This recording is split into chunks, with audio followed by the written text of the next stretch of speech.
No hay nada como que te digan qué botón es el que hay que apretar.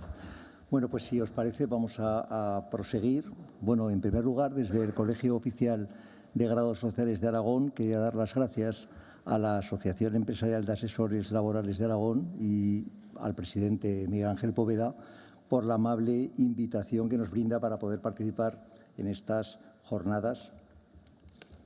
Y sin más preámbulo, vamos a pasar, según el programa, a la ponencia que versa sobre las novedades normativas de 2023, Tesorería General de la Seguridad Social, y para la que contamos con doña María Dolores Martín Hueso, que es la directora provincial de la Tesorería General de la Seguridad Social de Zaragoza.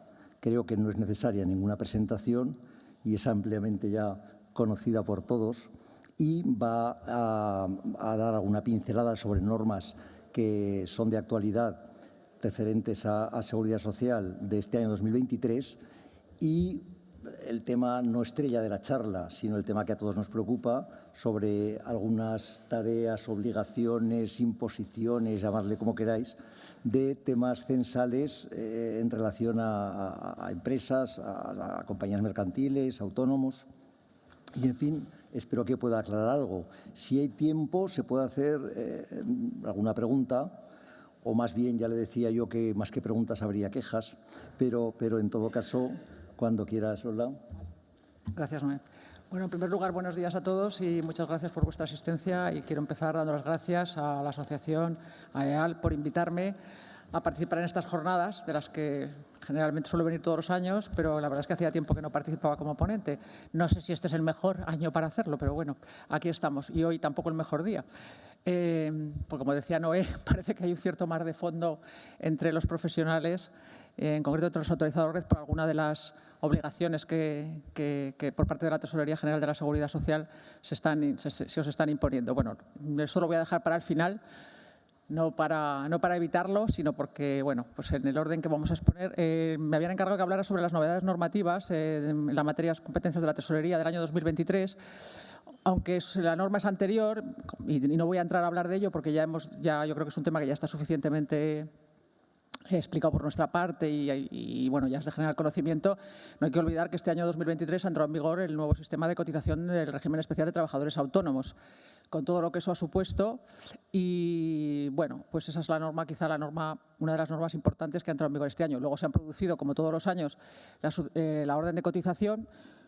Con esto que está pasando últimamente, que se dicta la orden de cotización normal fecha 30 de enero de cada año, pero luego, como el salario mínimo interprofesional se aprueba con carácter posterior y entonces tiene efecto retroactivo, pues tenemos que dictar otra modificación de la orden de cotización. Bien, esto ya es sabido por todos y no vamos a incidir. Entonces me voy a centrar en dos normas, concretamente. Me voy a centrar en el Real Decreto Ley 2023 de 16 de marzo de medidas urgentes para la ampliación de derechos de los pensionistas, la reducción de la brecha de género y el establecimiento del nuevo marco de sostenibilidad del sistema público de pensiones, que, como veis en el título, pues solamente parece que va a hablar de pensiones, pero bueno, pues hay unas cuantas normas que afectan al ámbito de la Tesorería General de la Seguridad Social que van a ser en las que yo me voy a centrar.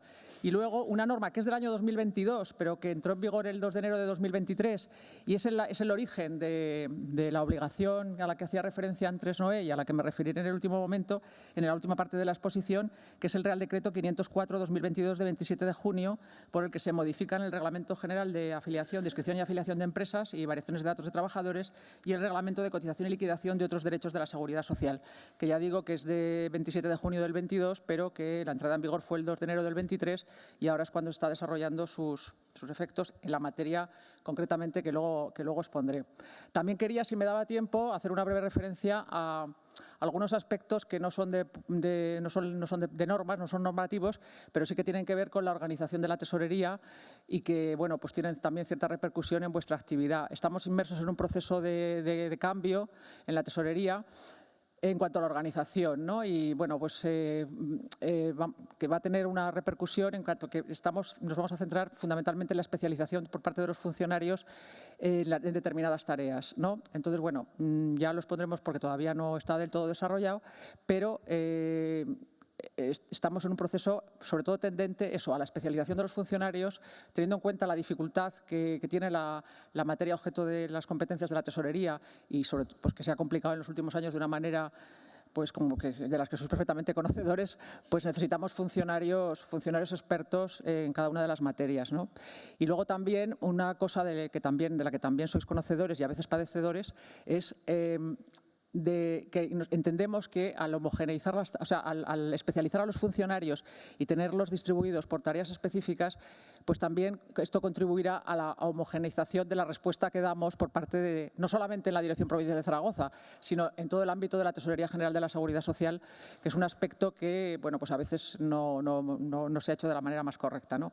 Estamos en esa fase y también en la implantación de un nuevo modelo de atención, fundamentalmente respecto de los ciudadanos, pero también respecto de los autorizados red. Un nuevo modelo de detención del que ya hemos dado algunos pasos y que, bueno, pues vamos a ver cómo se desarrolla a lo largo de este año 2023. Bien, pues pasando ya al estudio de las normas, como os digo, voy a empezar por el Real Decreto Ley 2/2023 de 16 de marzo, que en lo que se refiere a las materias de las competencias de la Tesorería, uno de sus objetivos, y lo dice la norma, es la generación de mayores ingresos a efectos de la sostenibilidad del sistema de la seguridad social. Ya sabéis que, bueno, la seguridad social se enfrenta a un problema, se está enfrentando a un problema y sobre todo que se va a agudizar en los próximos años cuando se jubile, se está ya jubilando en parte, pero cuando se jubile la generación del baby boom.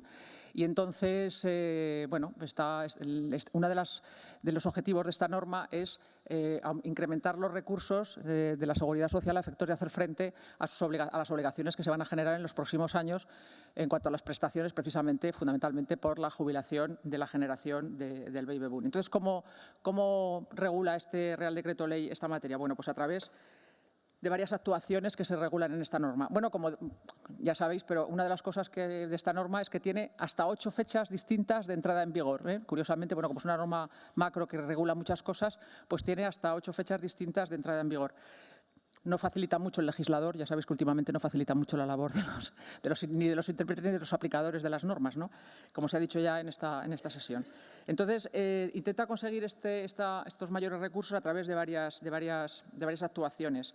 El incremento progresivo del tope máximo de cotización, la cotización adicional de solidaridad y el mecanismo de equidad intergeneracional. Pasando a desarrollar cada uno de estos, bueno, luego también hace una nueva regulación del Fondo de Reserva de la Seguridad Social, que está en sus niveles más bajos, pero precisamente una de las cosas que dice este Real Decreto es que se intenta que regula otra vez nuevamente el Fondo de Reserva, precisamente para volver a dotarlo de recursos para hacer frente precisamente a la futura necesidad que pueda tener el sistema para sufragar las prestaciones que se vayan generando. Y luego ya pasa también regula de una manera exhaustiva, ciertamente, la inclusión en el sistema de la seguridad social de los alumnos que realicen prácticas formativas o prácticas académicas externas incluidas en programas de formación.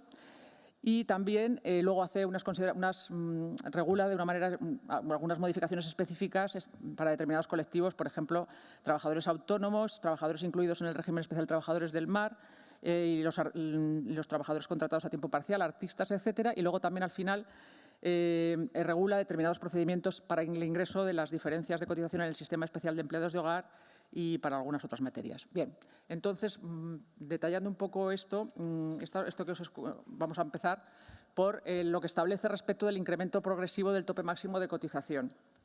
Se introduce un nuevo apartado 3 en el artículo 19 de la Ley General de la Seguridad Social, según el cual el tope máximo establecido para la base de cotización de la Seguridad Social para cada uno de sus regímenes se actualizará anualmente en la Ley de Presupuestos Generales del Estado en un porcentaje igual al que se establezca para la revalorización de las pensiones contributivas, ¿vale?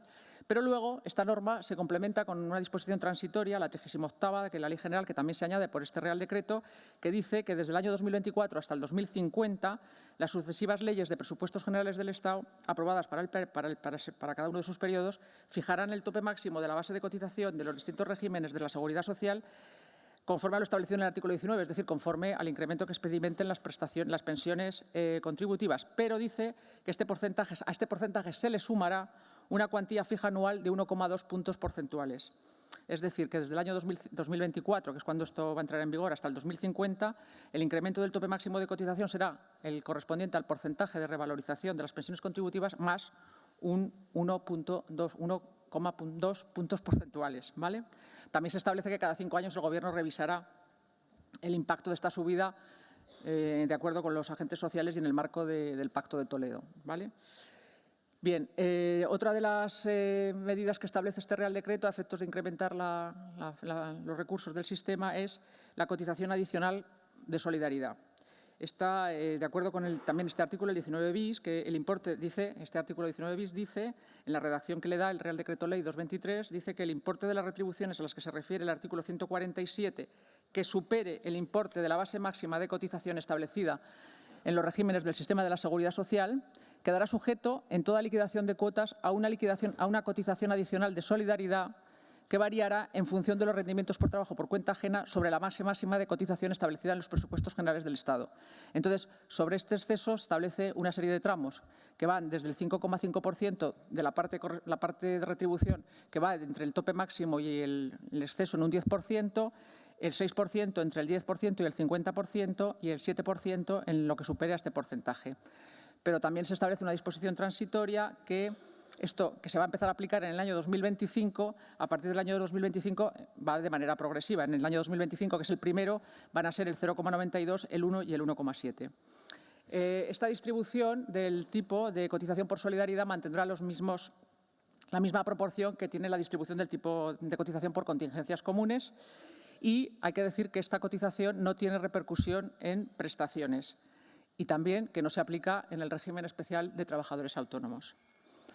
Y el tercer mecanismo, el tercer mecanismo que establece el Real Decreto para el incremento de los recursos del sistema de la Seguridad Social es un mecanismo que ya ha entrado en vigor, que es el mecanismo de entidad intergeneracional, que viene a sustituir, si recordáis, al famoso factor de sostenibilidad que ha sido derogado por la Ley 21/2021, antes de que llegara a entrar en vigor. El factor de sostenibilidad no llegó a entrar en vigor y fue derogado, ya digo, por la Ley 21/21. Entonces, se sustituye el factor de sostenibilidad por el mecanismo de entidad intergeneracional que ya se fue regulado en la disposición final cuarta de esta ley, de la Ley 21, que dice que es de forma que el peso a soportar por cada trabajador está vinculado a la esperanza de vida generacional. Eso era lo que regulaba el factor de sostenibilidad y entonces se sustituye ahora por el mecanismo de equidad intergeneracional, así me sale, que es una aportación que es finalista y que es solidaria. No tiene tampoco reflejo en las prestaciones individuales y está destinada a incrementar, lo que os decía antes, el fondo de reserva, precisamente para hacer frente a los gastos de pensiones que van a producir cuando se jubile, que ya se está jubilando en parte, ya está empezando a jubilarse la generación del baby boom, que fundamentalmente se va a producir a partir de este año, el que viene, bueno, los próximos años, ¿no? Entonces, este mecanismo de entidad generacional, su aplicación, como ya sabéis, esto ya lo sabéis todos, se ha empezado a aplicar se ha iniciado en enero del 2023. En su regulación inicial fijaba un periodo de 10 años de aplicación, pero ahora el Real Decreto Ley 2023 ha efectuado algunas modificaciones respecto de este mecanismo. En concreto, deroga la disposición final cuarta de la Ley 21/2021, que era la que lo establecía, y añade un nuevo artículo, el artículo 127 bis, y una disposición cuadragésimo tercera a la Ley General para incluir este mecanismo. Entonces, el mecanismo de equidad intergeneracional se establece que el 0,6, que es el fijado inicialmente, que es el porcentaje fijado inicialmente, se irá incrementando progresivamente a partir de 2024 hasta alcanzar en el 2030 el 1,2 y se prolonga hasta el 2050, ¿vale? La aplicación del mecanismo de equidad intergeneracional. Es una aportación finalista, es una cotización finalista que se aplica a todos los regímenes y en todos los supuestos en los que se cotice por la contingencia de jubilación.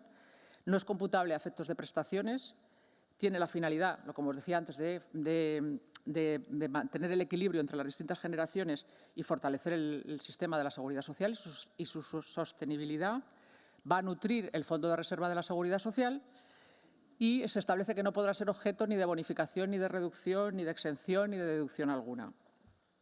Bueno, esto ya sabéis que es progresiva según su aplicación, según la disposición transitoria 43ª de la Ley General y bueno, va incrementándose progresivamente desde el 2023 de momento se fija hasta el 2050, que es el 1,2 y dice que desde el año 2030 hasta 2050 se mantendrá este mismo porcentaje del 1,2 con igual distribución entre empresario y trabajador.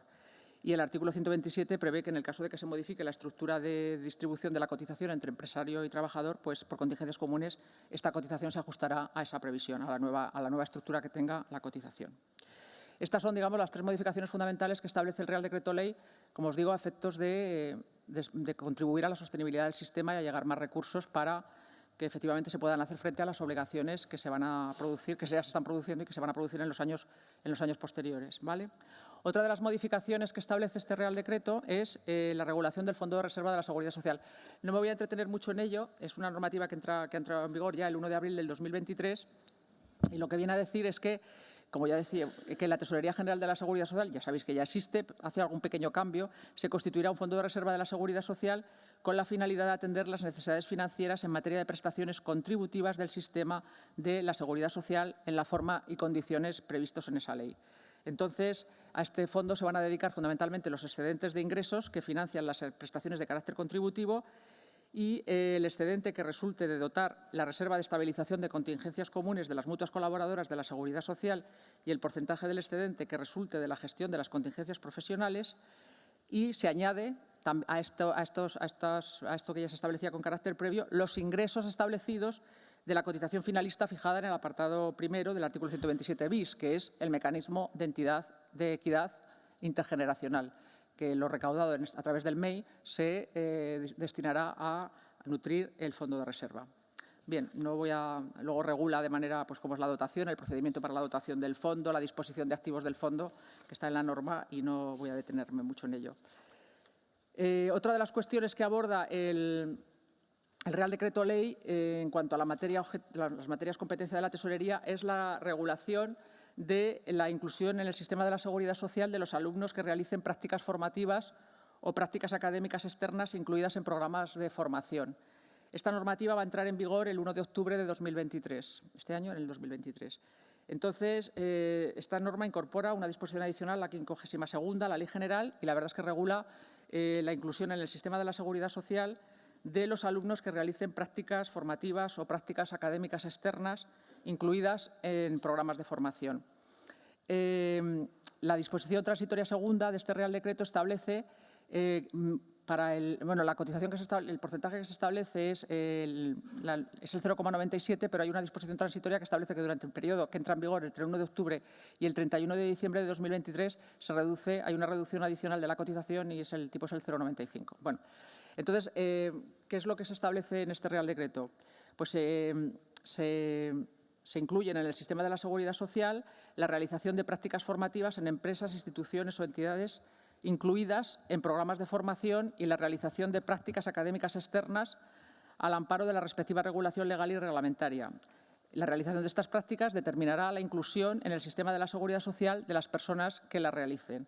Entonces, estas prácticas comprenden las realizadas por alumnos universitarios, tanto las dirigidas a la obtención de titulaciones oficiales en grado y máster, doctorado, y también las dirigidas a la obtención de un título propio de la universidad, ya sea en un máster de formación permanente, un diploma de especialización o un diploma de experto, y también las realizadas por alumnos de formación profesional, siempre que las mismas no se presten en el régimen de formación profesional intensiva. Entonces, las personas que realicen estas prácticas, a las que hemos mencionado, se quedan comprendidas como asimiladas a trabajadores por cuenta ajena en el régimen general de la Seguridad Social.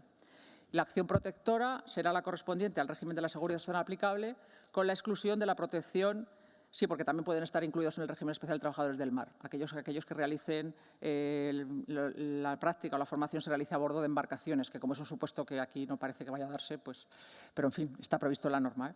La acción protectora será la correspondiente al régimen de Seguridad Social aplicable, régimen general, régimen del mar, con la exclusión de la protección por desempleo, de fogasa y de formación profesional.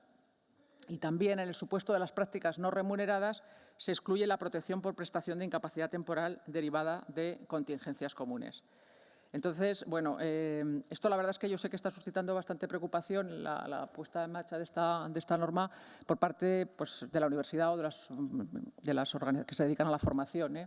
Entonces, bueno, vamos a ver si de aquí a que entre en vigor somos capaces y de hecho estamos dispuestos a celebrar reuniones con las personas que nos lo para aclarar algunos aspectos, porque sí que hay bastante preocupación. Yo creo que fundamentalmente lo que se refiere a quien paga esto, ¿no? Pero vamos, no tanto, al tema de las obligaciones, ¿no? ¿Y quién gestiona? ¿Quién gestiona? Bueno, entonces, lo dice, el cumplimiento de las obligaciones, la responsabilidad lo establece el propio Real Decreto y dice que en el caso de las prácticas formativas remuneradas, el cumplimiento de las obligaciones de seguridad social corresponderá a la entidad o organismo que financie el programa de formación, que asumirá estos efectos la condición de empresario. Y dice que las altas y las bajas se producirán de acuerdo con la normativa general de aplicación y en el caso de las prácticas formativas no remuneradas, el cumplimiento de las obligaciones de seguridad social corresponderá a la empresa, institución o entidad en la que se desarrollen aquellos, salvo que en el convenio o acuerdo de cooperación que en su caso se suscriba para su realización, se disponga que tales obligaciones corresponderán al centro de formación responsable de la oferta formativa. Quien asuma la condición de empresario deberá comunicar los días efectivos de prácticas a partir de la información que facilite el centro donde se realiza la práctica formativa. Entonces, hay que solicitar la asignación de un código de cuenta de cotización específico para este colectivo de personas. En cuanto a la cotización, hay que distinguir unas normas comunes aplicables tanto a las prácticas remuneradas como a las no remuneradas y luego normas específicas para las remuneradas y para las no remuneradas. Las normas comunes de cotización. En ambos casos está expresamente excluida la cotización por el MEMEI, el Mecanismo de Entidad Intergeneracional. Después, a las cuotas por contingencias comunes le resultará de aplicación, están bonificadas prácticamente, le resultará una bonificación del 95%, sin que les sea de aplicación otros beneficios en la cotización distintos a estos, que ya como les he dicho antes, entre el 1 de octubre y el 31 de diciembre la reducción es del 97%, según lo dispuesto en la disposición transitoria segunda del Real Decreto 223. La entidad que asuma la condición de empresa a efectos de las obligaciones adquiere la condición de sujeto obligado y responsable del ingreso de la totalidad de las cuotas. Es un poco a lo que te referías tú antes, ¿no?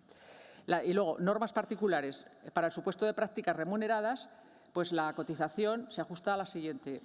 Se efectuará aplicando las reglas de cotización correspondiente a los contratos formativos en alternancia. Y la base de cotización mensual aplicable a efectos de prestaciones será la base mínima de cotización vigente en cada momento respecto del grupo de cotización 7, salvo en los meses en que el alta no se refiere a todo el mes natural, en cuyo caso se aplicará de forma proporcional, de manera proporcional.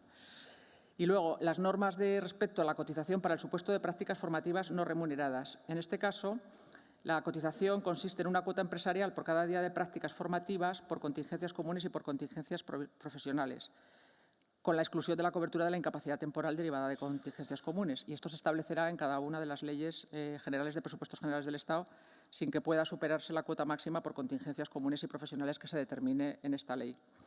La disposición transitoria segunda del Real Decreto establece que entre el 1 de octubre, que es cuando va a entrar en vigor, y el 31 de diciembre, la cuota por cada día de alta será de 2,36 euros por contingencias comunes y de 0,29 por contingencias profesionales. Y la cuota máxima mensual será de 53,59 euros por contingencias comunes y 6,51 por contingencias profesionales. Y la base de cotización aplicable a efectos de prestaciones será el resultado de multiplicar la base mínima de cotización vigente en cada momento respecto del grupo de cotización 8 por el número de días de prácticas formativas realizadas en el mes natural, con el límite del importe de la base de cotización mínima del grupo de cotización 7. Bien, ya digo que esto todavía tenemos un tiempo para asimilarlo porque entra en vigor el 1 de octubre de 2023, ¿vale? También se establece en el Real Decreto Ley establece la posibilidad de suscribir un convenio especial por una sola vez con la Tesorería General de la Seguridad Social por parte de aquellas personas que con anterioridad a la fecha de entrada en vigor de la ley se hubieran encontrado en la situación indicada en esta situación. Y entonces podrán suscribir un convenio especial por única vez en el plazo, términos y condiciones que determine el Ministerio de Inclusión, Seguridad Social y Migraciones, que les posibilite el cómputo de la cotización por los periodos de formación o realización de prácticas no laborales y académicas realizados antes de la fecha de entrada en vigor de este Real Decreto, hasta un máximo de 2 años. Esta ya se establecía, había una norma similar que ya se establecía en el Real Decreto Ley 2818. ¿Vale? Bien, y luego ya, y voy a pasar muy por encima por centrarme luego en el otro tema, que supongo que es el que más os interese, ¿vale? Que es otras modificaciones que establece la norma respecto de determinados colectivos, una que se refiere a los trabajadores autónomos incluidos en el RETA, que bueno, hay algunos que entran en vigor en el año, respecto de esto, han entrado en vigor el 1 de abril del 23, otras entrarán en vigor el 1 de enero del 26. Y bueno, no voy a detenerme mucho. Y luego también, respecto a los trabajadores del mar, también se establece, también ha entrado en vigor normativa el 1 de abril de 2023 respecto a los artistas, ¿no? A efectos de compatibilidad de la protección social de las personas artistas entre la pensión de jubilación con la actividad de creación artística, etcétera. Y luego también establece, en su capítulo 8, unos procedimientos especiales para el ingreso de diferencias de cotización en el Sistema Especial de Empleados de Hogar y para la regularización de la aportación farmacéutica ambulatoria, bueno, fundamentalmente el tema de los empleados de hogar, que dice que son diferencias establece el procedimiento para el ingreso de diferencias de cotización derivadas de actuaciones de comprobación por parte de la Tesorería General que correspondan a más de un periodo de liquidación y que no superen a los 100 euros. Entonces, establece que se liquidarán sin recargo a través del sistema de domiciliación en cuenta de conformidad con una serie de reglas que establece la propia norma. Esto es lo más, desde mi punto de vista, lo que más os puede interesar lo más interesante que regula este Real Decreto Ley respecto de las materias objeto de competencia de la Tesorería. Y si más, me voy a centrar en el Real Decreto, bueno, más que en el Real Decreto, en las consecuencias del Real Decreto 504-2022. Bien, el Real Decreto 2022, ya digo que modifica los reglamentos, el Reglamento General de Inscripción de Empresas y Afiliación y el Reglamento General de Cotización. Entonces, lo que pretende, y lo dice la exposición de motivos de este Real Decreto, es que, dice, mediante este Real Decreto se procede a realizar las adaptaciones normativas que permitirán ajustar más adecuadamente a las condiciones de inclusión en la seguridad social de los trabajadores por cuenta propia o autónomos de los procedimientos de afiliación y cotización regulados en las normas reglamentarias a los que se refiere, reforzando la información que ha de facilitar este colectivo de trabajadores y permitiéndoles, bueno, aparte de cambiar las bases de cotización y demás, porque lo que viene a decir es que se trata de facilitar el establecimiento de un nuevo sistema de cotización para los trabajadores por cuenta propia autónomos en función de los rendimientos obtenidos por la actividad profesional y económica. Bien, para decirlo claramente, lo que se pretende la finalidad última de la modificación que tenemos ahora, no la modificación, sino la obligación que se establece por parte de la Tesorería General de la Seguridad Social, del Ministerio, de comunicación de determinados datos, que es lo que en este momento os lleva a la preocupación, es que necesitamos, la Tesorería General de la Seguridad Social necesita tener los datos de todas las actividades que realizan los trabajadores autónomos y de todas las sociedades de las que forman parte y de la condición en la que se forma parte de esta sociedad, a efectos de cruzar la información con la Agencia Estatal de la Administración Tributaria para efectos de la determinación de los rendimientos netos, a efectos de la determinación de la base de cotización definitiva que se va a producir en la regularización que se lleve a cabo en el año 2024 respecto en la aplicación del nuevo sistema de cotización a la seguridad social de los trabajadores autónomos que ha entrado en vigor en el año 2023. Ya sabéis todos que en el año 2023, en este año, hemos puesto en marcha el nuevo sistema de cotización que está basado en los rendimientos reales obtenidos por el propio trabajador autónomo, con todos los límites y con los tramos, en fin, con todo lo que ya sabéis que se ha establecido. Y que posteriormente, en el año 2024, una vez que se haya producido las declaraciones de impuestos correspondientes al año 2023, se procederá a un cruce con los datos que tiene la Agencia Estatal Tributaria y se procederá a la determinación de la base de cotización definitiva de cada uno de los trabajadores autónomos.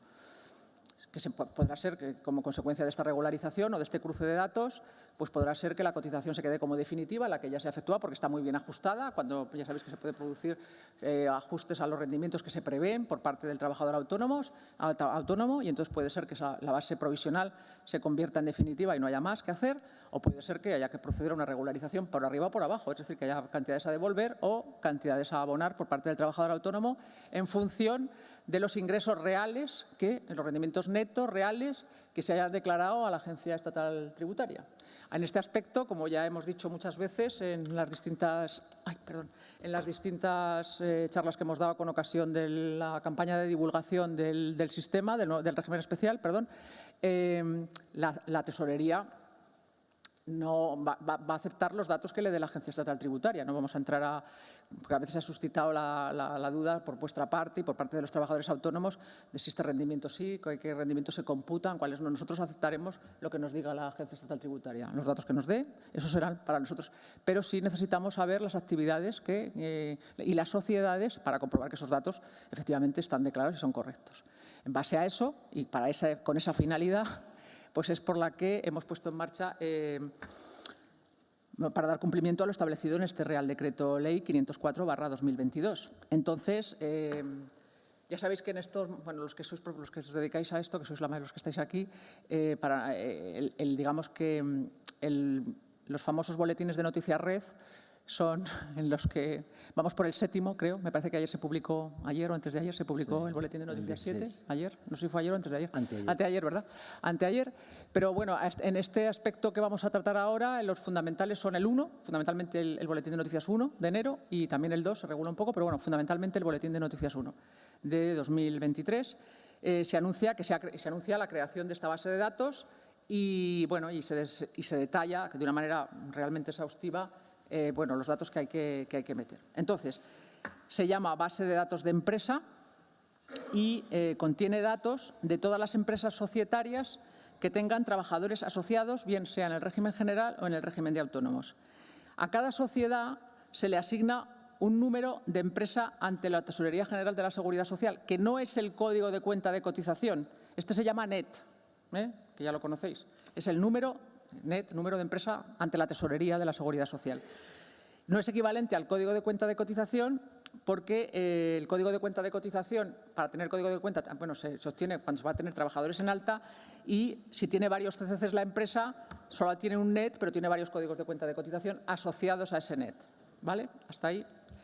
El objetivo último, como os he dicho antes, es poder solicitar a la Agencia Estatal Tributaria los datos, los ingresos netos de cada autónomo societario dado de alta en el sistema. ¿Vale? Entonces, de cara a conocer los ingresos por las diferentes actividades de un trabajador y también los ingresos de las diferentes sociedades para los cuales debe estar de alta en el RETA, pues necesitamos tener completos estos datos. A ver, me habéis dicho, bueno, ya como estaba hablando antes, sí, ya me había llegado la, entre comillas, queja, ¿no? ¿Por qué estamos pidiendo estos datos si ya los tenemos? O los tenemos nosotros, los tiene la agencia tributaria o los tiene el registro mercantil. Bueno, exactamente no es así, no tenemos todos los datos. Cuando nosotros podemos tener datos, sí, efectivamente, pues a lo mejor en la escritura tenemos datos de cuando se constituyó la sociedad, por ejemplo, ¿no? En la escritura de constitución, pero estos datos se han quedado ahí, no se han modificado, ni se han actualizado, ni nada. Y normalmente las empresas, bueno, con carácter general han tenido modificaciones tanto en la composición societaria o en la participación o incluso en los cargos de administrador o de administración societario. Y esos datos no están actualizados. En el registro mercantil tampoco constan todos los datos que nosotros necesitamos para cumplimentar o que necesitamos para que deben hacerse constar en esta base de datos que vamos a poner en marcha. Entonces, en base a esa necesidad y a esa, pues es por lo que estamos pidiendo que se cumplimenten esos datos por parte de los autorizados red.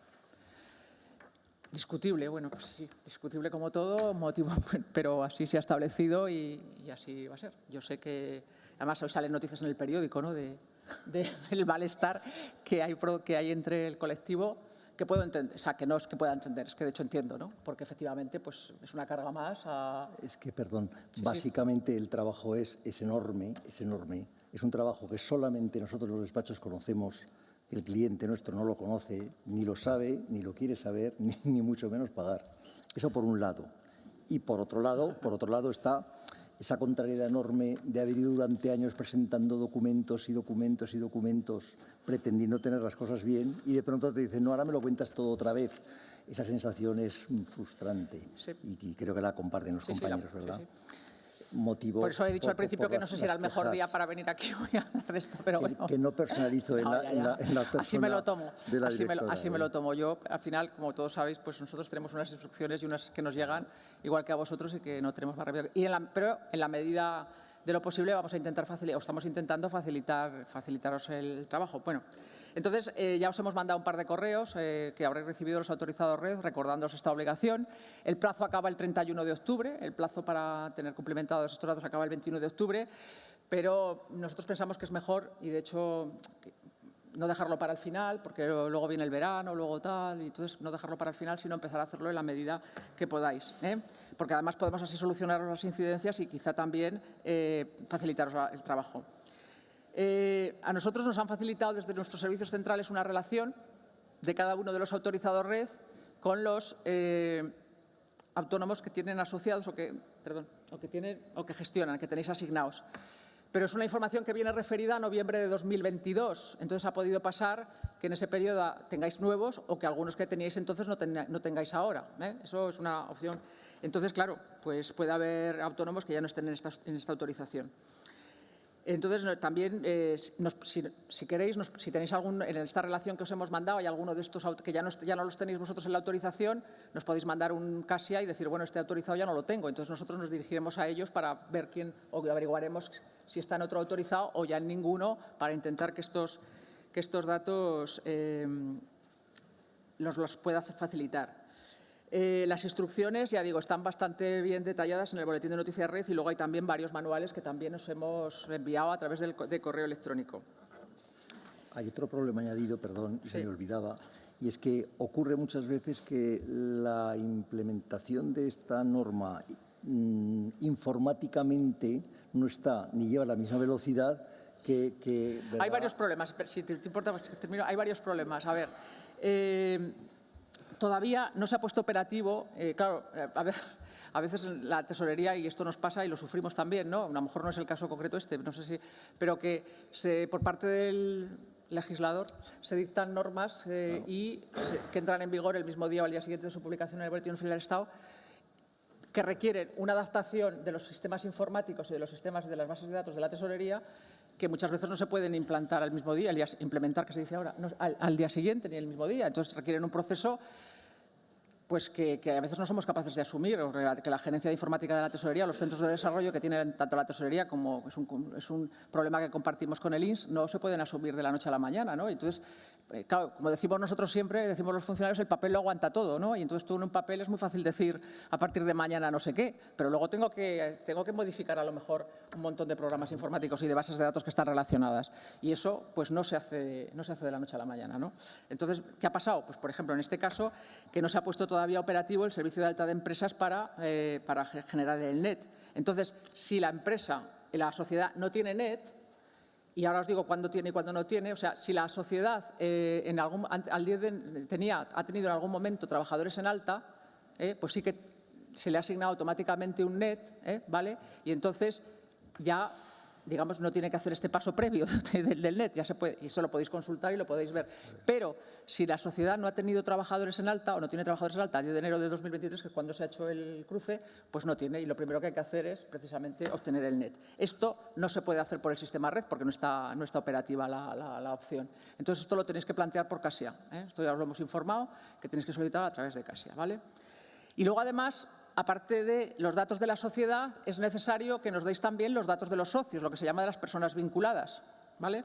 Entonces, como es un proceso que va uno detrás de otro, antes de dar de alta a los socios como persona vinculada, pues es necesario que la sociedad tenga cumplimentada la nueva base de datos con todos los campos necesarios. Es decir, primero hay que cumplimentar los datos correspondientes a la sociedad y después a lo de las personas vinculadas. Entonces, si la sociedad ya tenía NET, os recuerdo, es el número de empresa de la tesorería, no confundir con el CCC. Debido a que ya había tenido un código de cuenta con trabajadores en el momento de crearse la base de datos, pues ya tiene asignado este número y entonces lo que tiene que hacer, se puede hacer por parte de los autorizados red en este caso, es, antes de introducir los datos de los socios, cumplimentar los datos que faltan de la propia sociedad. Y esto sí que se puede hacer a través del sistema red. Esto sí se puede hacer a través del sistema red. Pero también advertir que mientras los datos completos de inscripción, domicilio, datos de contacto, etcétera, de la sociedad no se puede pasar a la pantalla de socios, que esto también es un tema que me habéis comentado algunos ahí fuera, que es que efectivamente no es precisamente, como dicen ahora, muy amigable el sistema, ¿no? Hay que ir consolidando. No es nada, bueno, nada amigable. Hay que ir consolidando los datos y ya muchas veces pues sales y ya no tienes los datos consolidados. Bueno, esto está pasando. Entonces, muchos de los datos, pues eso, no, esto es un problema. Y luego, si la sociedad, como os decía antes, si la sociedad no tiene NET, porque no ha tenido trabajadores en alta, ¿vale? Pues los autorizados, en este caso vosotros, no pueden gestionarla todavía. Entonces, A ver, esto es lo malo de la cosa. Ahora os voy a decir la solución que hemos intentado buscar. Habréis recibido, creo, la mayoría de vosotros, un par de correos electrónicos, pero concretamente uno ayer, el día 16 lo mandamos, os habrá ido llegando, en el que os enviamos un correo explicativo de esto. Francamente, ahora esto es una cosa que me está pasando ahora. Después de ir a hablar magistradas del Tribunal Supremo de cosas tan importantes, hablar de esto casi me resulta un poco así, pero bueno, sé que es lo que os interesa, entiendo, ¿no? Y en eso estoy. Pero es un poco, ¿verdad? Bueno, os hemos mandado un correo el día 16 en la que os mandamos la relación de los trabajadores autónomos, societarios, etcétera, que tenéis asignados en la autorización. Tanto si tenían NET como si no, o sea, están ahí todos los que tenéis asignados.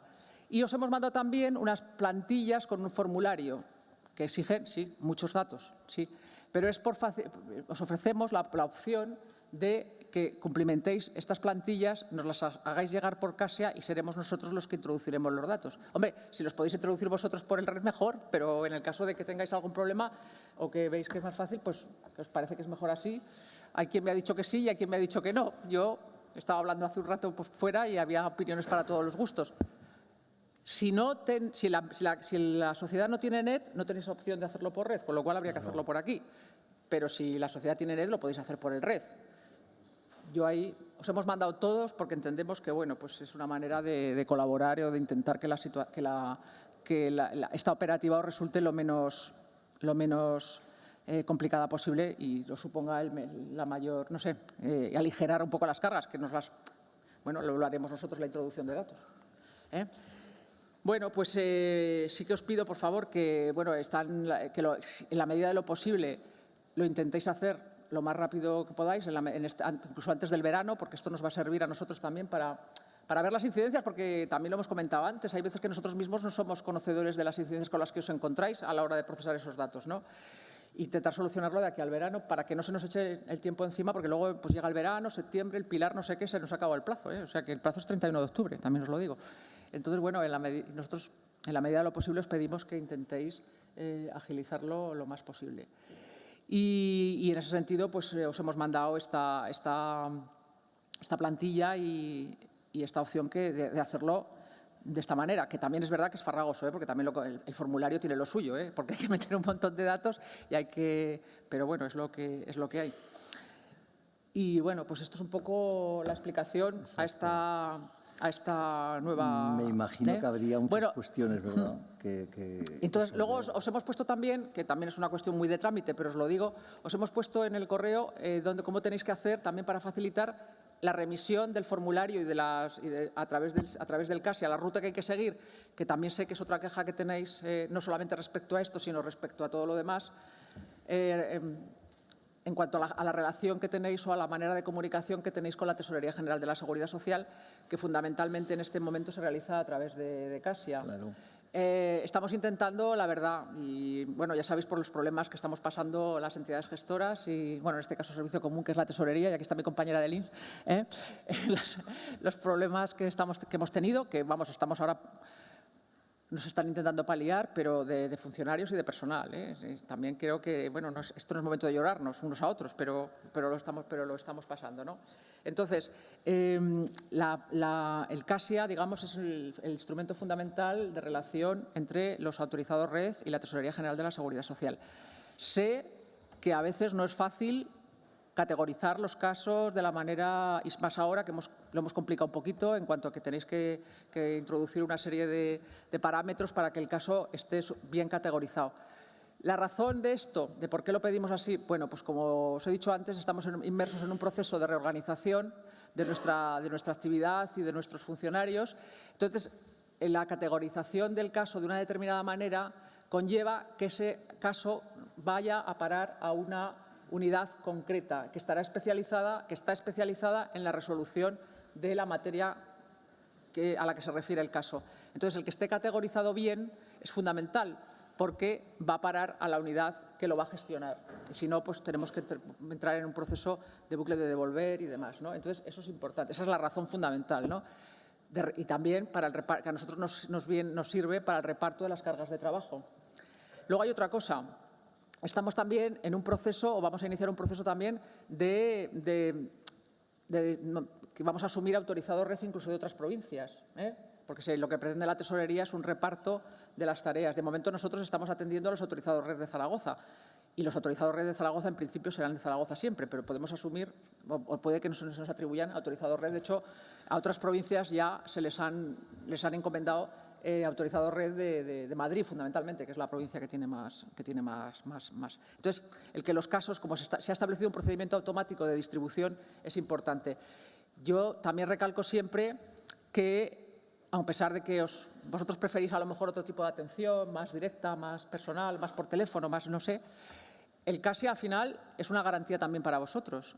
El CASIA, el plantear el caso a través del CASIA o el asunto a través del CASIA exige una contestación por escrito nuestra, que ahí se queda y que está, y que vosotros la tenéis, y que también identifica al funcionario que ha dado esa respuesta o a la unidad que ha dado esa respuesta. Quiero decir que se puede ver de muchas maneras, se puede ver como una carga o se puede ver como una seguridad. Entonces, bueno, pues yo creo que también a vosotros os puede dar una seguridad de que cuando planteas una consulta a la Tesorería te contesta por escrito con un funcionario que está detrás, que ha hecho esa respuesta y que en cualquier momento una consulta que se hace por teléfono, pues no sé. También estamos potenciando la atención al autorizado red en determinados niveles a través del servicio de atención telefónica en este momento, que también lo acabamos de poner en marcha, con atención directa desde aquí. En fin, estamos dando pasos para mejorar la atención. Y bueno, yo he de decir que los tiempos de respuesta del CASIA son bastante, estamos entre las provincias con menos tiempo de respuesta en cuanto al tiempo de atención al caso CASIA. Otra cosa es que la respuesta que se dé sea la que le puede gustar más o menos al que la plantea, pero bueno, eso es otra cosa. Y no sé cómo voy de tiempo. Ya.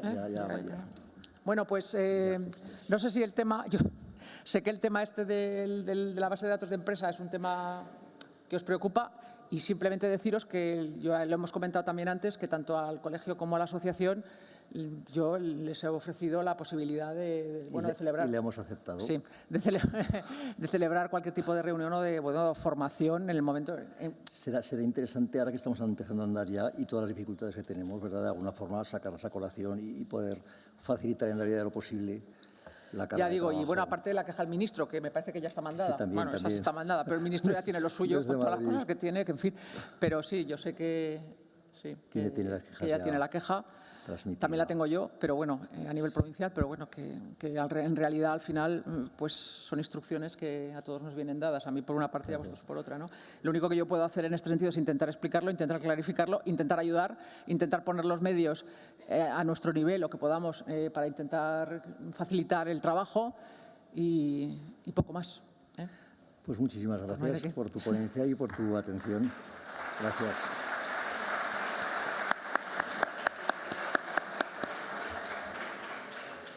Bueno, es que no da tiempo, porque lo digo porque van muy tarde ya con la siguiente ponencia. Me la han preguntado ahí fuera, o sea que ya. Muy bien. Es que si empezamos ahora con preguntas ya no comemos hoy, seguro. Vale, oye, pues muchas gracias a todos. Venga, adiós.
Continuamos con la quinta ponencia, que corre a cargo de la excelentísima señora doña María Luisa Segoviano Astaburuaga y que lleva por título La garantía de indemnidad en la doctrina constitucional.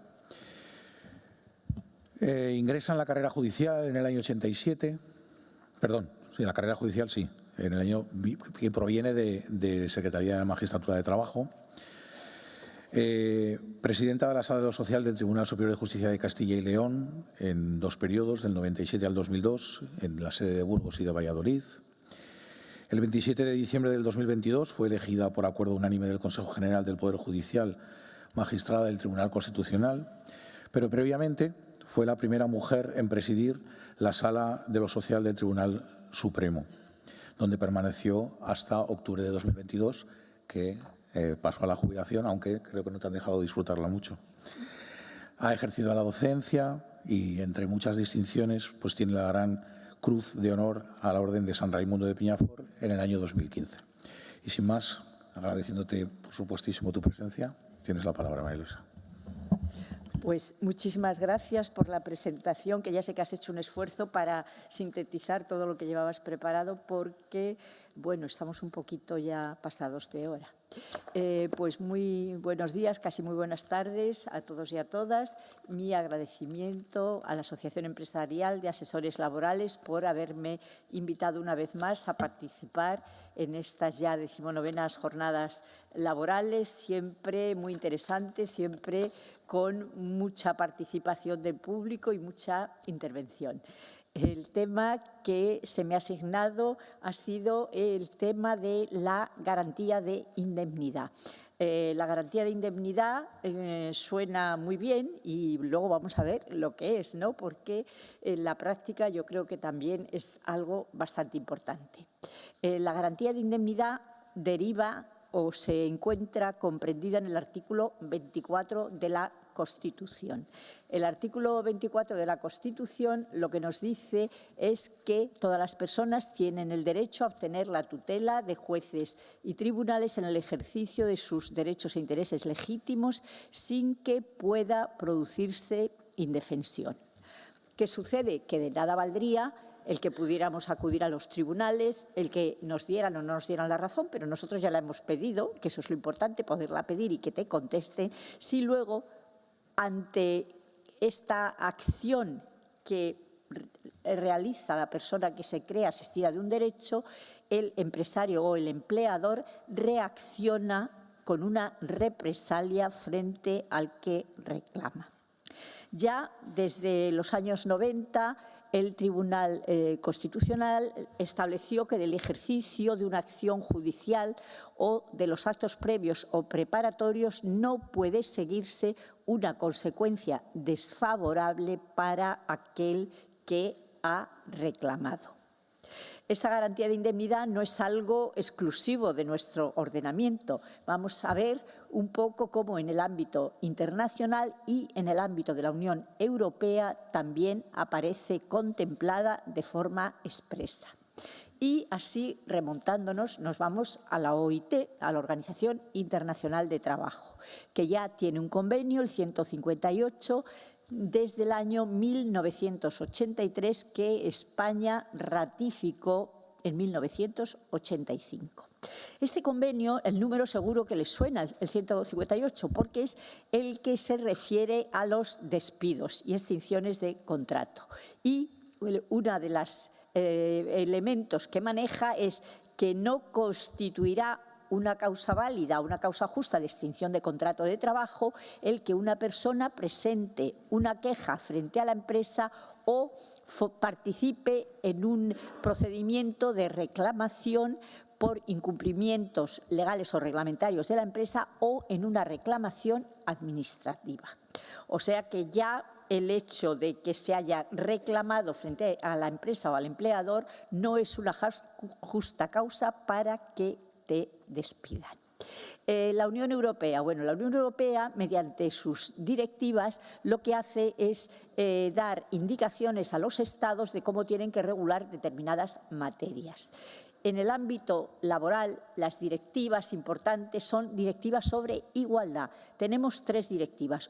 una sobre igualdad de trato y oportunidades entre mujeres y hombres, otra sobre no discriminación por origen racial o étnico y otra también por prohibición de discriminación por orientación sexual, discapacidad, edad o también pensamientos o ideología.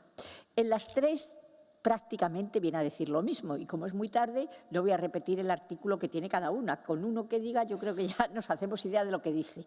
Todos dicen lo mismo porque ¿qué es lo que dicen las directivas? Las directivas dan indicaciones a los Estados miembros de lo que tienen que hacer porque, como todos sabéis, la directiva no es directamente aplicable, sino que los Estados miembros lo que tienen que hacer es incorporar al derecho interno lo que dice la directiva y regularlo.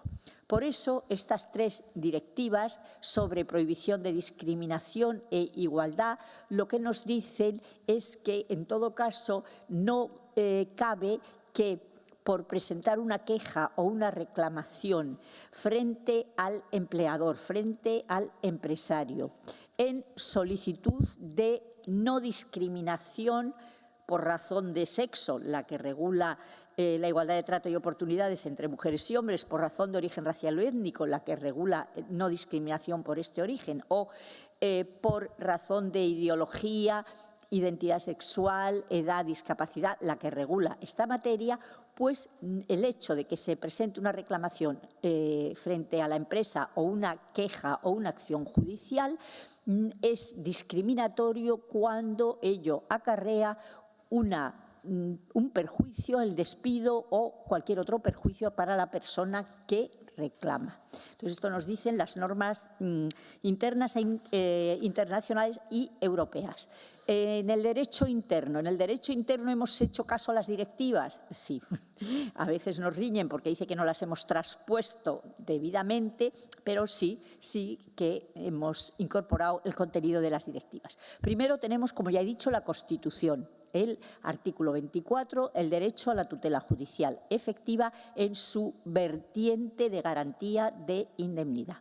Tenemos el artículo 4 del Estatuto de los Trabajadores, que reconoce el derecho de los trabajadores al ejercicio individual de las acciones derivadas del contrato de trabajo. Tenemos también el artículo 17 del Estatuto de los Trabajadores, que declara que son nulas y contrarias al ordenamiento las órdenes de discriminar y también toda reacción adversa frente a un trabajador porque haya formulado una reclamación o presentado una queja frente a su empresario. Luego vamos a ver cómo se han traspuesto estas directivas al derecho interno. Entonces tenemos la Ley Orgánica 3/2007 de igualdad efectiva de mujeres y hombres, en la que vuelve a repetir lo mismo. Me diréis qué pesada es, que siempre dice lo mismo. Yo digo lo que van diciendo las distintas normas, que en esencia vienen a decir con una u otra expresión, vienen a decir lo mismo. La de igualdad de trato y oportunidades entre mujeres y hombres, Ley Orgánica 3/2007. Esta lo que nos dice es que no puede haber represalias por haber reclamado derechos a la igualdad de trato y de oportunidades. Dice, por haber formulado una denuncia, una demanda, una queja, una reclamación o un recurso. O sea, todo lo que se puede hacer, de cualquier manera que se reclame, no se puede seguir de eso una situación o unas consecuencias perjudiciales para el que reclama. Pero, como sabéis, últimamente hemos tenido leyes que han incidido mucho en los derechos de igualdad, sobre todo viendo las causas de discriminación que ahora aparecen mucho más explícitas que las que veníamos manejando tradicionalmente. Y así tenemos la Ley 15/2022 integral para la igualdad de trato y la no discriminación. ¿Qué particularidad tiene, entre otras, esta ley? Bueno, pues esta ley enumera lo que se llama o que la Constitución ha venido llamando causas odiosas de discriminación. Odiosas porque se ha referido a una discriminación históricamente realizada respecto a determinados colectivos, que ahora vamos a ver cuáles son y que la Constitución protege especialmente. Entonces, esta Ley 15/2022, en su artículo 2, nos dice estos colectivos no puede haber trato discriminatorio por razón de, dice, ser mayor o menor de edad, por razón de nacionalidad, por estar o no regularmente en España. Es decir, extranjeros irregulares también aparecen aquí contemplados, que no se les puede discriminar por este motivo.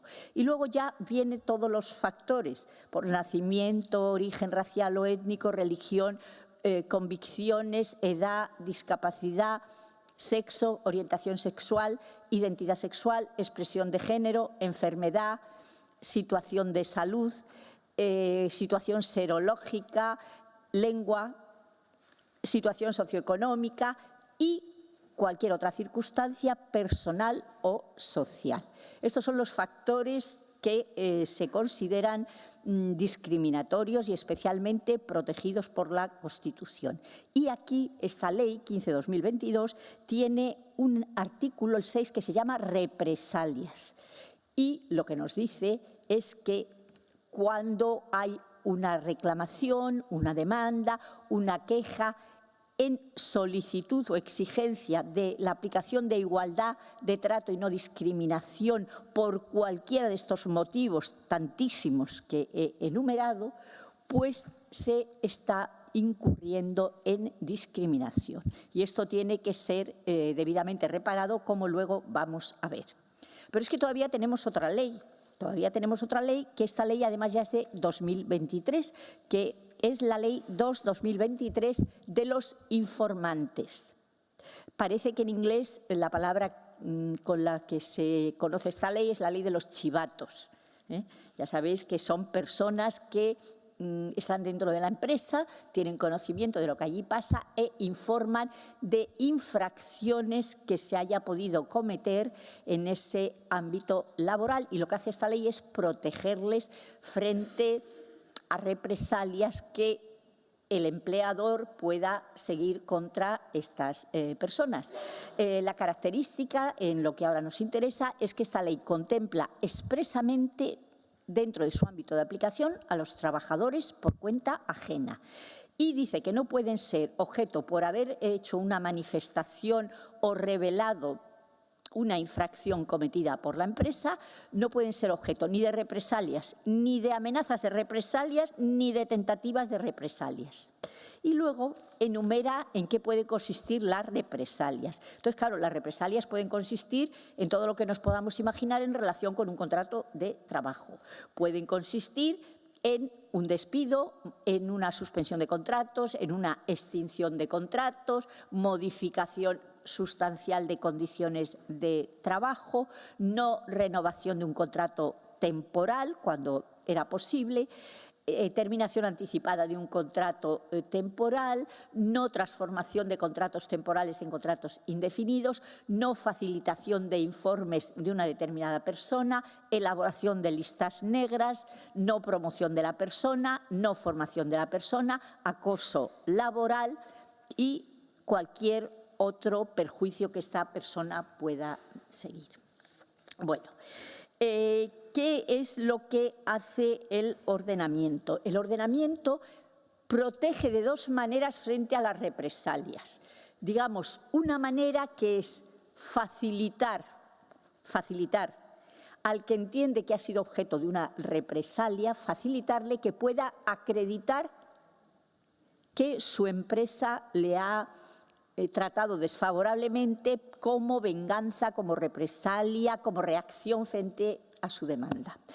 ¿Y dónde se incide? Bueno, pues se incide, yo creo, en el aspecto más importante de un proceso, el aspecto fundamental, en la prueba.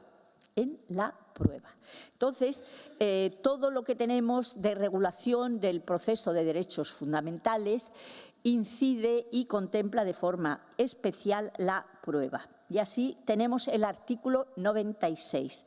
El artículo 96 dice la carga de la prueba en supuestos de discriminación o vulneración de derechos fundamentales.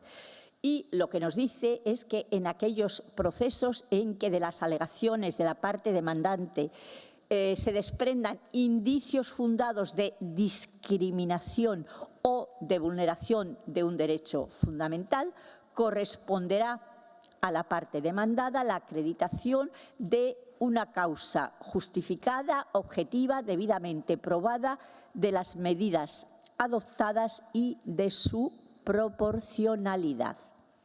Es decir, que luego veremos unos asuntos en que hemos entendido que había vulneración de la garantía de indemnidad y otros que no. Es decir, si el trabajador, la trabajadora, aporta indicios de que se le ha vulnerado su garantía de indemnidad, por ejemplo, pedí ser indefinido no fijo, una demanda contra la Administración.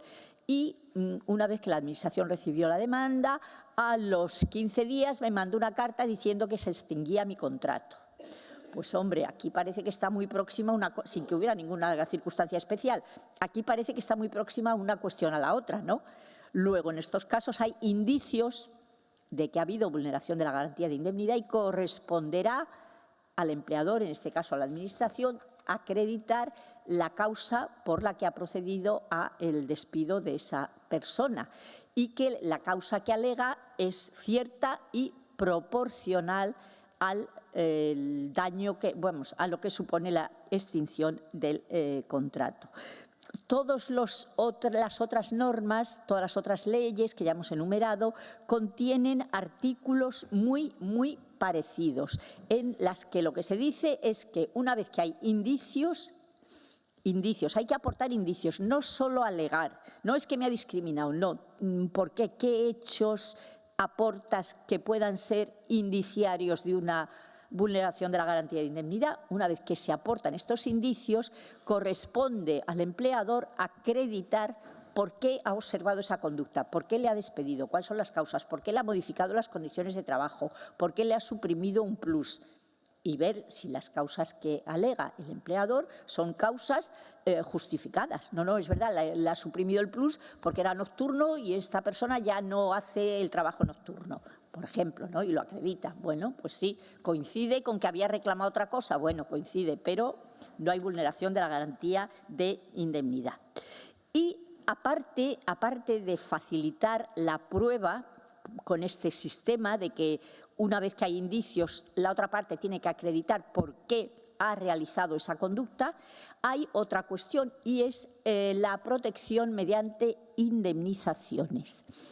En el procedimiento de regulación del proceso especial de derechos fundamentales hay un artículo en el que concretamente se contemplan las indemnizaciones. Es el artículo 183, que lo que dice, una vez que se ha declarado que ha habido vulneración de un derecho fundamental, en este caso vulneración de la garantía de indemnidad, el juez procederá a fijar la indemnización de daños y perjuicios que corresponda, en la que tendrá en cuenta el daño moral unido a la vulneración de un derecho fundamental y los otros daños y perjuicios que se hubieran producido. En el proceso de tutela de derechos fundamentales se exige que en la demanda se especifique qué derecho se ha vulnerado, de qué manera, con qué intensidad, cuántas veces, a lo largo de qué periodo de tiempo, etcétera, etcétera. Y esto tiene una finalidad muy clara, una finalidad de que cuando pidamos daños y perjuicios, si pedimos daños y perjuicios materiales, es muy fácil. Me ha suprimido el plus de transporte, pues lo que costara el plus de transporte. Pero si pedimos daños y perjuicios morales, ¿cuánto vale el precio del dolor que decían los antiguos. ¿Cuánto vale que a mí me haya hecho ir a un pleito, que me haya hecho pasar por el disgusto de que me han despedido, que he tenido que ir a mi casa y decir que estoy sin trabajo, que mis hijos me ven que por la mañana no voy a trabajar, que, bueno, pues todo lo que conlleva una situación tan desasosegante como puede ser un despido? Entonces, lo que nos dice este artículo, que en aquellos casos en que resulte muy difícil o muy costoso acreditar la cuantía exacta de los daños, en estos supuestos, ya digo, fundamentalmente los daños morales, el juez los fijará de manera prudencial. Lo que pasa es que para fijarlos, el juez lo que hace es que mira en la demanda qué derecho se ha vulnerado, de qué manera, cuántas veces se ha vulnerado, si se ha repetido a lo largo del tiempo, si ya había habido una condena anteriormente a la empresa por vulneración de derechos, si se ha vulnerado a otros trabajadores, es decir, ponderando todas las circunstancias del caso. Cuando dice ponderará, no quiere decir que el juez caprichosamente diga, pues a este le voy a dar 10 y a este le voy a dar 20. No, no, hay que ver cuáles son las circunstancias concurrentes en cada persona, en cada vulneración, para poder ponderar la indemnización que corresponde. Todas las demás normas a las que me he referido también hablan de la indemnización y en lo que inciden muchas de ellas es que la indemnización no solo tiene que reparar el daño, restablecer al perjudicado en la situación anterior, sino que también debe tener una finalidad preventiva o disuasoria para evitar futuros incumplimientos. En algunos casos, lo que se prevé también es que haya unas sanciones, aparte de esta indemnización de daños y perjuicios, unas sanciones de carácter fundamentalmente preventivo o disuasorio. Entonces, como yo creo que lo mejor es ver lo que han ido diciendo el Tribunal Constitucional, luego lo que ha dicho la Sala Cuarta sobre la garantía de indemnidad, porque nos da una idea muy clara de lo que es la vulneración de la garantía de indemnidad. ¿Cuándo se comienza a construir la garantía de indemnidad? Bueno, es en el año 93 una sentencia del Tribunal Constitucional y es precisamente frente a la Administración Pública.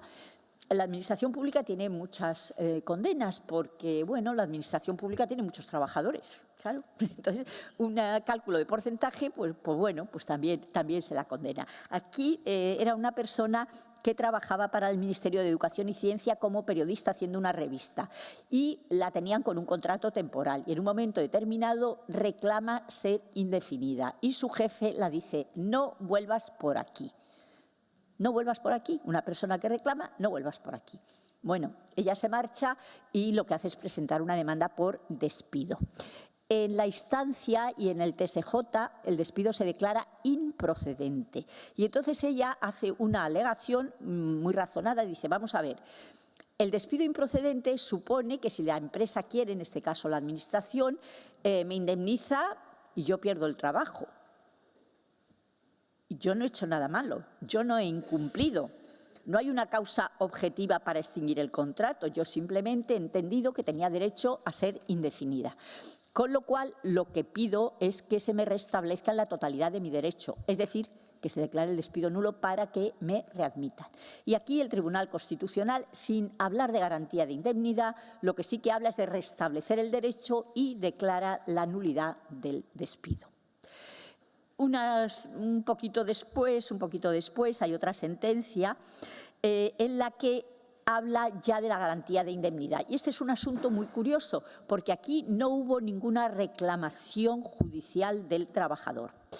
Este es un trabajador que trabaja en una empresa bastante puntera. En un momento determinado, él entiende que ha hecho un invento muy importante y la empresa lo que hace es que coge el invento y lo patenta a nombre de la empresa.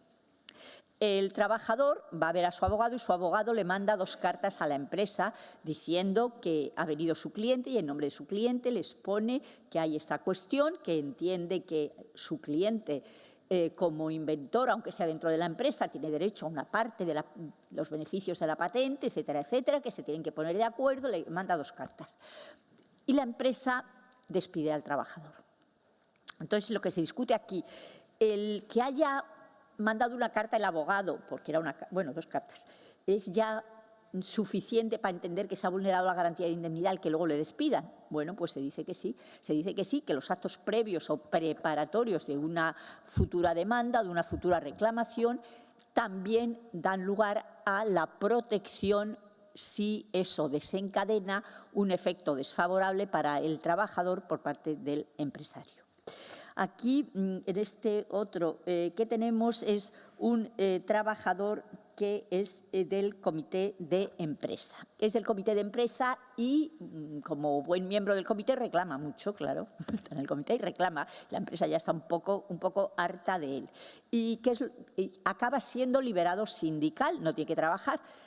Y él cobraba un complemento de puesto de trabajo. Entonces, la empresa lo que hace es que le cambia de puesto de trabajo sin él ir a trabajar, pues ya digo que era liberado sindical, le cambia de puesto de trabajo a otro que no tiene complemento de puesto de trabajo y le deja de abonar el complemento de puesto de trabajo. Cuando él reclama, la empresa dice, no, es que ya no tienes ese trabajo, ese puesto, luego no tienes complemento porque no está previsto para este nuevo puesto que te hemos dado. Y aquí lo que habla el Tribunal Constitucional es de la indemnidad económica de los representantes de los trabajadores, que el hecho de que sea representante de los trabajadores no puede suponer que vayas a sufrir un perjuicio económico, que en realidad la empresa ha acudido a un subterfugio de cambiarle de puesto de trabajo para privarle de un complemento que él venía percibiendo y al que tenía derecho. Bueno, ahora viene la serie de los veterinarios. No sé si os acordáis que los tuvimos en la sala y Fernando seguro que sí que se acuerda, los famosos veterinarios gallegos. Bueno, Galicia ya sabéis que tiene una cabaña ganadera, fundamentalmente estos son vacas, y hay una época que llaman la trazabilidad ganadera. Lo que hacen es seguir al ganado las vacunaciones, la evolución, llevan unas cartillas, etcétera, etcétera. ¿Qué hace la Xunta? Lo que hace es que cada año contrataba con un contrato administrativo a un grupo de veterinarios. Todos los años prácticamente eran los mismos y duraba aquello unos 9 meses, se terminaba el contrato, al año siguiente les volvían a contratar. En un momento determinado ya los veterinarios, supongo que se empiezan a reunir y empiezan a hablar y dicen, es que nosotros que somos laborales, no somos administrativos y nosotros tenemos derecho a un contrato indefinido. Llevamos aquí 6 años siguiendo la historia de las vacas y las cartillas y la vacunación. Yo creo que ya tenemos que ser laborales, reclaman. Y lo que hace la Xunta al año siguiente dice, es un lío esto de contratar directamente personas y contrata a través de una entidad que es Traxa, con la que siempre suele contratar la administración, contrata la vacunación. Cuando ellos reclaman, la Xunta dice que bueno, que ya es muy libre de contratar con quien le parezca oportuno, pero aquí se dice que sí, que es muy libre, pero aquí ha coincidido temporalmente de forma muy próxima el momento en que se les termina el contrato y ellos reclaman, cuando a los 3 meses después de llevar 5 o 6 años llevaban que les contrataban, que ya no les contraten. Entonces se dice que aquí ha habido una vulneración de la garantía de indemnidad, se ha producido un despido y este despido ha de ser calificado de despido nulo. Ahora aquí viene otro asunto que fijaros que es del 2005 y hace muy poquito lo hemos tenido en la sala, antes de que yo me fuera, a finales de octubre, yo creo finales de septiembre, el tema de los falsos becarios. Claro, ¿qué pasa? Pues hombre, que es muy tentador tener a gente joven, gente preparada, con un contrato de becario, pero si me puedes echar una mano en el trabajo, que es lo que suele acabar pasando. Y el que tuvimos nosotros era de una universidad y eran 100 y pico becarios, los que eran falsos becarios. También les despidieron porque reclamaron. Es decir, la historia se repite. Pues aquí también son becarios en un hospital. Entonces son todos médicos y tienen un contrato vinculado que tiene hecho el hospital con el Consejo de Investigaciones Nucleares. Es un programa que hay de investigaciones nucleares que tiene una duración determinada porque hay un proyecto, hay una financiación, etcétera, etcétera. En un momento determinado también los becarios, supongo que irían a tomar café varias veces y oye, que en fin, reclaman ser laborales. E inmediatamente se les extingue el contrato. Entonces, aquí lo que se dice es que ha habido una vulneración de la garantía de indemnidad porque se les ha extinguido el contrato frente a esta reclamación y que, por lo tanto, siendo laboral como era la relación, estos despidos son nulos. El que nosotros tuvimos no llegamos a calificar el despido porque lo devolvimos para que fuera, no sé si el TSJ o el juzgado el que se pronunciara, pero también eran en una universidad becarios que realizaban funciones laborales, no funciones de becarios, no de estudiantes, no de investigadores, sino de trabajadores. Este es uno de Iberia, también, que es un trabajador de Iberia, que también reclama porque está en el comité de empresa, formula muchas reclamaciones y en un momento determinado la empresa le despide porque dice que ha incumplido, que el mostrador en el que tenía que estar él, que él no estaba y que ha incumplido. Entonces, aquí esta sentencia es interesante porque lo que se examina con mucho cuidado es la prueba.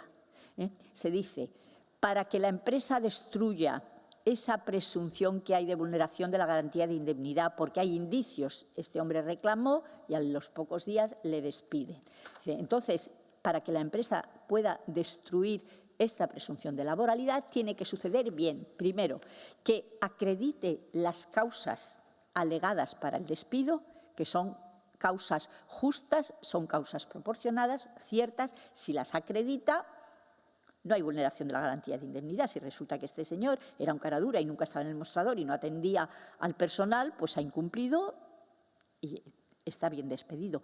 O, en otro caso, también que acredite que los motivos del despido son por completo ajenos a toda finalidad, digamos, de revancha, de reacción frente a la reclamación del trabajador. En este caso dice que Iberia no acreditó nada y, por lo tanto, se entiende que se ha vulnerado la garantía de indemnidad. Este otro es muy gracioso, es el Casino Gran Madrid. Es el Casino Gran Madrid y en un momento determinado el subjefe del casino, o sea, tenía un puesto importante, pero este era el subjefe, yo creo que de las mesas de juego, sí. Llega a las mesas y le parece que un documento de los que les entregan cuando empiezan su turno, pues que en vez de ser original y es fotocopia, y eso a él le parece que hay algo muy raro y se lo dice al jefe, y el jefe dice que él no ve nada raro ahí, que bueno, pues qué más da. Bueno, pero este hombre no se queda tranquilo, entonces busca a la policía que hay en el casino, no la encuentra, no está, bueno, no sé, no está. Como sigue muy nervioso, llama a su mujer, que busque el teléfono de la policía esta. La mujer no encuentra el teléfono de la policía, pues que entonces que llame a la Policía Nacional. Bueno, la llama y se presenta a la Policía Nacional en el casino, claro. Me imagino que para los clientes del casino que apareciera la policía pues no fue nada bueno, ni una buena imagen. Así que al día siguiente le despiden. Y él dice que le han despedido vulnerando su garantía de indemnidad como represalia. Y la empresa dice que no, que le ha despedido porque este comportamiento que ha seguido es impropio de una persona de su categoría que ha organizado, digamos, un cierto escándalo entre los clientes del casino, que eso era irrazonable, que no era necesario y que, bueno. Aquí se declaró el despido improcedente y aquí se ha dicho que no se ha vulnerado la garantía de indemnidad, que no fue una represalia de la empresa, sino que lo que hizo la empresa es entender que aquella conducta no podía justificarse en una persona de esa categoría. Que luego al juzgado y al TSJ le pareció que no era suficientemente grave la conducta para el despido, bien, pero no parece que sea como una venganza por una denuncia, por una queja, etcétera, etcétera. Y se dice que no. Luego aquí hay uno muy raro, aquí hay una sentencia, no sé, bueno, muy rara.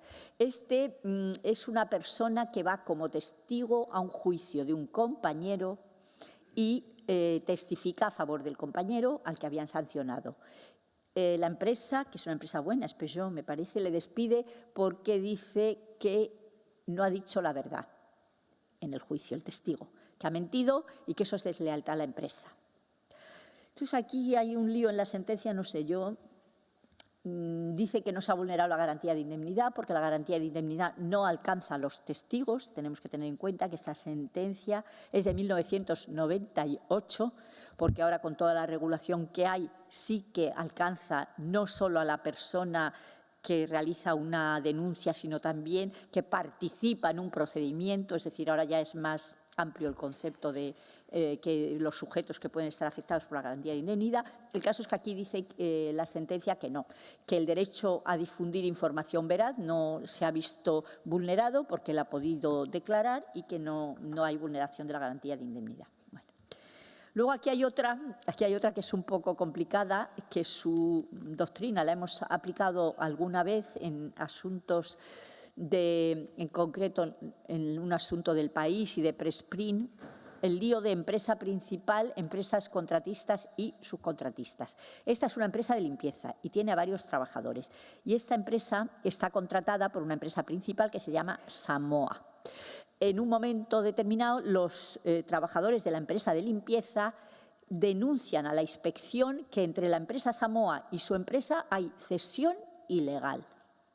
Y aparte empiezan a hacer paros para que les suban el sueldo. En vista de lo cual, Samoa dice, ¿qué necesidad tengo yo de aguantar esto? Me busco otra contrata, extingue la contrata. Inmediatamente, claro, la empresa de limpieza despide a los trabajadores. Dice, es que no tenemos trabajo, se ha acabado la contrata. Entonces, lo que se plantea es si el acto de un tercero, en este caso la empresa Samoa, que no es empleadora directa de los trabajadores, puede vulnerar derechos fundamentales de los trabajadores. Y aquí el Tribunal Constitucional tiene una reflexión en la que dice que no puede haber ningún espacio inmune a la vulneración de derechos fundamentales, de tal manera que no se garantizaría la protección de derechos fundamentales del trabajador si se permitiera que la empresa principal, de la que depende la subsistencia de la relación laboral de los trabajadores, pudiera, sin merma alguna de sus derechos, el extinguir la contrata ante una situación de reclamación de los trabajadores. Y entonces aquí lo que parece desprenderse es que tanto la empresa de los trabajadores, la de limpieza, como la principal, la empresa Samoa, son responsables. Pero, ya sabéis, los tribunales pues somos muy hábiles. ¿Y qué hace? Que sea el juzgado de lo social el que valore la responsabilidad de cada una de las empresas respecto a esta situación de vulneración de la garantía de indemnidad. Pero sí que entiende que ha sido vulnerada la garantía de indemnidad por empresa principal y empresa contratista. Bueno, este es un clásico que ha habido bastantes, que también hemos tenido alguno de Correos, que Correos, como hay un trabajador que reclama porque se le acabó el contrato temporal, entonces reclama frente a esa terminación y se hace una bolsa de empleo y a este trabajador que llevaba de temporal un montón de años en Correos y que le correspondía estar en la bolsa de empleo, no le meten en la bolsa de empleo. Dicen, no, tú no, a ti no te corresponde, pero si llevo no sé cuántos años ya, pero has reclamado. Entonces se dice que, bueno, que ha vulnerado la garantía de indemnidad de una manera clarísima. Entonces, no sé si puedo comentar alguna sentencia de la sala, a ver si hay alguna un poco más, un par de sentencias de la sala. Esta primera no, que es un poco complicada. Vamos a ver, ¿dónde hay muchas sentencias? Muchas, contra la administración pública en que se ha entendido que sí ha vulnerado la garantía de indemnidad. Fundamentalmente son de la Xunta de Galicia. Tienen trabajadores temporales, como todas las administraciones, que en un momento determinado reclaman ser indefinidos no fijos y ganan el pleito y se les declara indefinidos no fijos. Pero inmediatamente, ¿qué hace la Xunta? En vez de adscribirles a un puesto de laborales, les adscribe un puesto de funcionarios. Todos estos son iguales, hay 8 me parece. Los trabajadores dicen que no, que ellos quieren un puesto que la RPT sea de laboral. La Xunta, no, ahí estáis bien, tenéis trabajos, estamos pagando, pero ¿qué pasa? Que en cuanto hay un concurso de funcionarios, pues van a la plaza que ocupa este laboral. Como es indefinido no fijo, se les extingue el contrato. Y entonces lo que alegan es que ha habido una vulneración de la garantía de indemnidad porque la Xunta les ha destinado, les ha adjudicado una plaza que no correspondía, que era una plaza de funcionario en lugar de una plaza de laboral, y en el momento en que ha habido un concurso les ha extinguido el contrato. Y se dice efectivamente que aquí hay una vulneración de la garantía de indemnidad y que por lo tanto esa extinción de contrato es nula. Dentro de los asuntos que hay contra la Administración, también hay 3 o 4 en que se dice que no hay vulneración de la garantía de indemnidad, porque aunque se extinguió el contrato poco tiempo después de que el trabajador reclamara, es lo cierto que ese contrato tenía fijada fecha de extinción, fecha concreta. Y entonces, en la fecha concreta en que se extinguía este contrato, se extinguió. Y además la empresa acredita que no solo extinguió el contrato de este trabajador, que extinguió de otros varios trabajadores que no habían reclamado. Por lo tanto, no podemos decir que hubiera un ánimo de revancha, de reacción adversa frente a la reclamación. Luego tenemos aquí uno muy curioso del País Vasco de unas empresas que hasta ahora no las habíamos tenido nunca en los tribunales, empresas de fabricación de piezas aeronáuticas. Pero a raíz de la pandemia, estas empresas sufrieron una caída tremenda en su producción y llegaron a ERTEs e incluso a ERES. Esta es una empresa del País Vasco que fabrica motores de aviones y cuando empieza la pandemia, como cayó todo lo que tenían encargos que tenían de piezas de avión, porque ya no se fabricaban aviones, porque no había viajes, porque no había turismo, porque nadie se podía mover, pues bueno. Entonces la empresa hace un ERTE, pero no llega a un acuerdo. Y los trabajadores impugnan el ERTE y el ERTE termina declarándose nulo. A los pocos días, la empresa inicia un despido colectivo y despide a 80 y tantos trabajadores. Y aquí se dice que este despido no es sino una represalia que ha tenido la empresa frente a la reclamación que han hecho los trabajadores. Luego tenemos 2 que os voy a comentar respecto a la indemnización por daños morales. En una fijamos 6.000 euros de daños morales y en la otra 60.000. Os recomiendo que las miréis porque en las sentencias se analizan las circunstancias que conducen a establecer en una cuantía, 6.000 es siguiéndola lisos, falta grave, me parece que es, en grado medio, algo así, bueno, en la sentencia viene, y en la otra se entiende que como el trabajador llevaba 20 años en la empresa, tenía un salario elevado, le denuncian por acoso laboral, luego se acredita que no hay tal acoso laboral, él denuncia a otra compañera por revelación de secretos, es decir, bueno, es una situación bastante tortuosa, se establece estos daños morales, que son, bueno, bastante elevados.